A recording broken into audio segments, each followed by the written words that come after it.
Are you struggling with some phlegm? Got a little something you gotta cough up? Is it from that huge slice of pizza you just ate?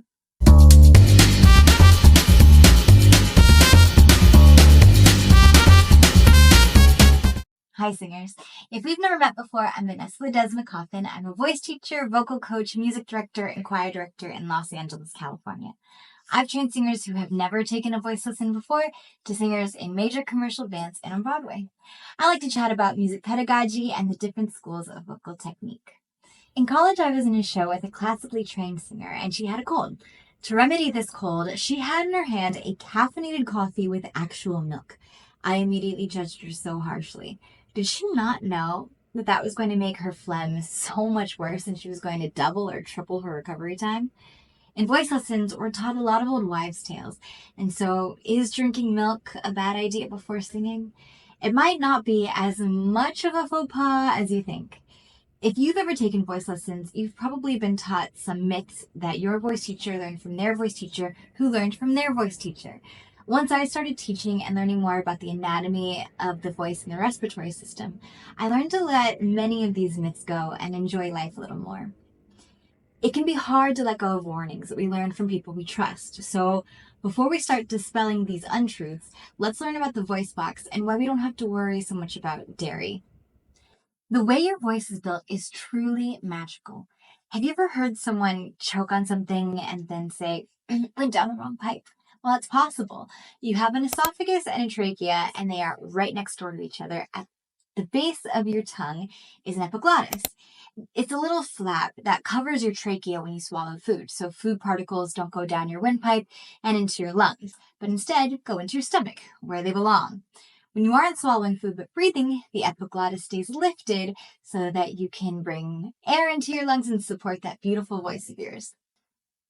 Your vocal cords are housed in your voice box, which is housed in your larynx at the top of your windpipe.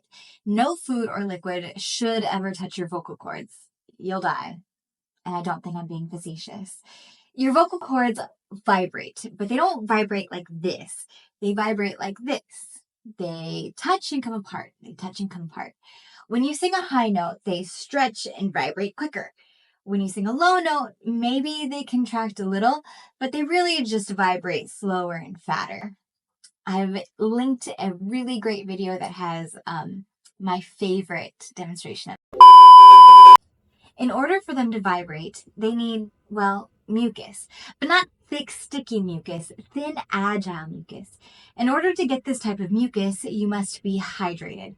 But remember, nothing you consume touches your vocal cords, so the water you drink has to be absorbed and processed through the body before it ever affects your cords. In fact, everything you consume affects your cords, just with kind of a time delay. What does affect your cords directly? Well, anything you inhale. So steamers and humidifiers can be great tools to hydrate the cords in a dry environment, like if the air conditioner is running or the heater is running or it's just really dry out. And smoking. I don't need to lecture you about smoking, but this act does directly damage the vocal cords and your singing anatomy. As a former smoker myself, I know. I can tell you the voice is resilient, and as soon as you put out your last cigarette butt, your voice will recover and bounce back within a year. Okay, so can you have cheese, milk, ice cream, coffee, alcohol, and still be a good singer? Probably.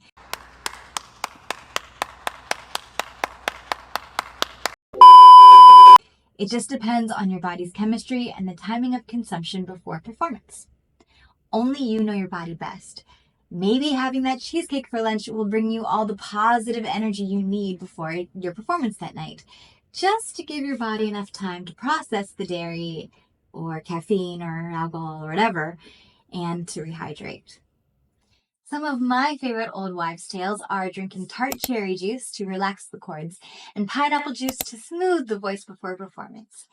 Maybe there's some science to back it up, but also maybe taking care of ourselves and getting enough rest would have the same results. If you have an old wives' tale that you used to do religiously or still do to this day, share it below and let's compare. Also, a link to my free Love Your Voice journal is in the description box below. Pick it up and learn to love the wonderful voice you've been given. Okay, That's all I have for you today. Until next time, keep learning, keep singing, and keep sharing your voice. We want to hear it. Let's make this world a little kinder through music. See you in the next one.